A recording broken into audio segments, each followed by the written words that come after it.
O meu nome é Eduardo e eu vou estar falando sobre o ciclo celular. O câncer é uma doença causada pela divisão descontrolada e desordenada de células com danificações em seu material genético que está presente em algum tecido ou sistema. Isso acontece na maioria das vezes por falhas nos mecanismos reguladores do ciclo celular. O ciclo celular corresponde ao ciclo de vida das nossas células, ou seja, descreve tudo o que acontece com a célula do momento de seu nascimento até a sua morte. Para que a célula funcione corretamente em todo o seu ciclo de vida, ela conta com a ajuda de várias proteínas, enzimas e organelas que servem para verificar e corrigir possíveis erros que podem acontecer. Enquanto cumpre seus objetivos, algumas células, principalmente as de tecidos que estão sempre em manutenção, estão se preparando para dividir-se.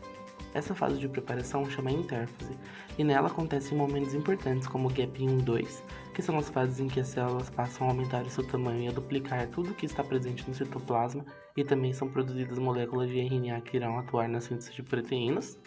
E também acontece a fase S, que é a síntese, onde acontece a duplicação do material genético que vai ser transmitido para as células filhas. Após a intérfase, outras fases também acontecem na divisão celular, como a metáfase, onde os cromossomos são ordenados paralelamente no centro da célula pelos centríolos, a anáfase, onde esses cromossomos e organelas são atraídos para os polos das células, e a telófase, onde a célula divide e faz a citocinese. Isso tudo acontece sob a supervisão de proteínas chamadas ciclinas e enzimas que são dependentes de ciclinas, que são as quinases. Esses componentes asseguram que o material genético estará intacto e que todas as condições estão favoráveis para a divisão. Caso não esteja, essas substâncias interrompem a divisão para corrigir ou, em casos extremos, fazem a apoptose, que é a morte dessa célula. Tudo isso para que não ocorra erros que causem danos aos indivíduos.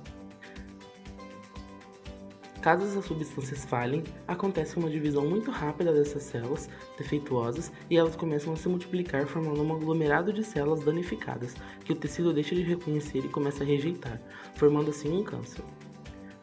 É o que acontece com o câncer de mama, por exemplo, onde as células dos tecidos mamários que apresentam falhas em seus reguladores do ciclo celular começam a se dividir desordenadamente e muito rapidamente, causando um tumor, que pode ser rejeitado pelo sistema e causar essa doença. O câncer de mama pode acontecer tanto em homens quanto em mulheres, por isso é muito importante ter sempre cuidado. Os principais sintomas são nódulo na mama, retração da pele, alteração da cor, da espessura ou textura da pele de uma mama, retração ou alteração da posição ou forma de mamilo e secreção ou perda de líquido pelo mamilo. Olá, meu nome é João José e eu vou falar sobre os tipos de câncer de mama. Primeiramente, temos que discutir a diferença entre câncer invasivo e câncer in situ. O câncer in situ é quando o câncer está na fase inicial e não é originário de células de câncer. E as células cancerosas, elas ainda estão nas camadas do órgão de origem. Na fase invasiva, o câncer ele invade as outras camadas celulares do órgão e ganha capacidade de disseminar para outras partes do corpo, processo chamado de metástase.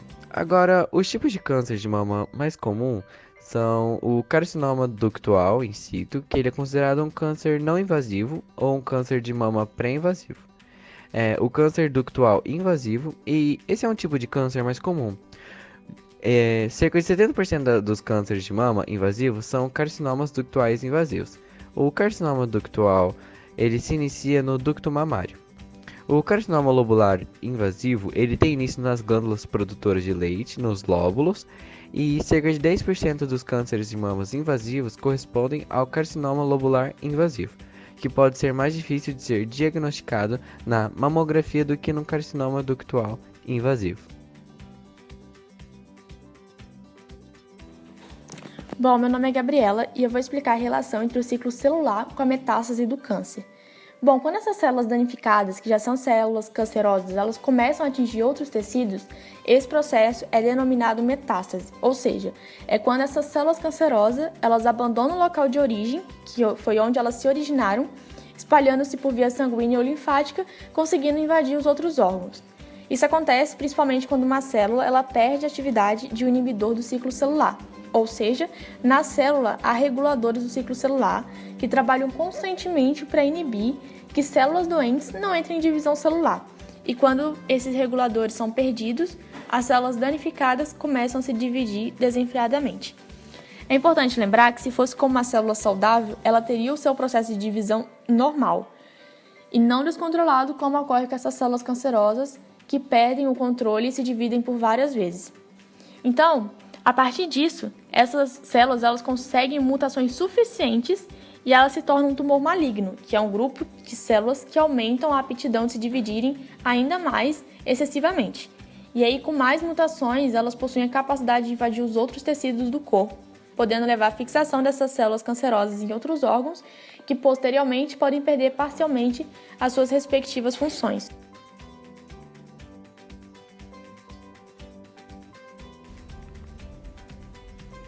Oi gente, eu me chamo Gustavo Martinez e hoje eu vou estar falando um pouquinho para vocês sobre os tratamentos do câncer de mama. Eles são divididos em terapia local e a terapia sistêmica.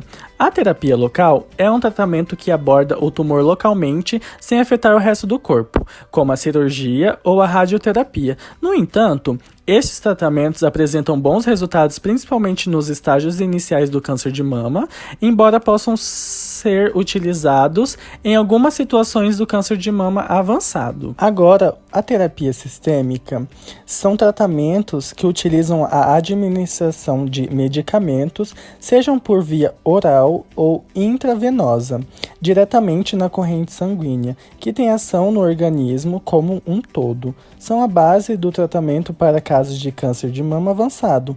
A terapia hormonal, a quimioterapia, a terapia-alvo e algumas novas classes de tratamento, como por exemplo a classe dos inibidores, são exemplos desses tipos de abordagem terapêutica.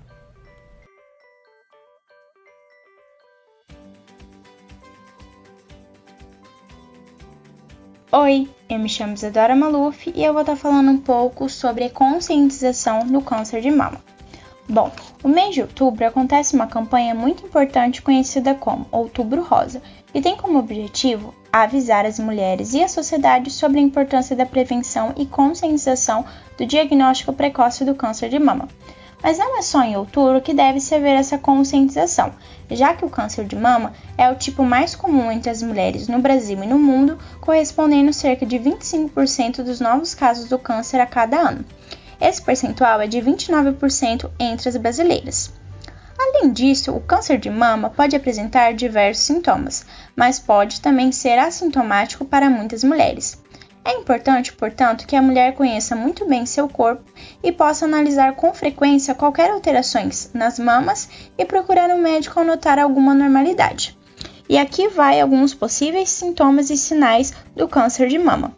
Alterações no tamanho ou na forma da mama, nódulo único endurecido, vermelhidão e inchaço, coceira frequente, inversão dos mamilos e sensação de nódulo aumentando na axila, entre outros. Além disso, o aparecimento dessas anormalidades pode ocorrer de forma isolada ou simultânea. É muito importante lembrar que esses sinais nem sempre indicam a presença de um câncer, sendo necessário consultar um médico para ter o correto diagnóstico.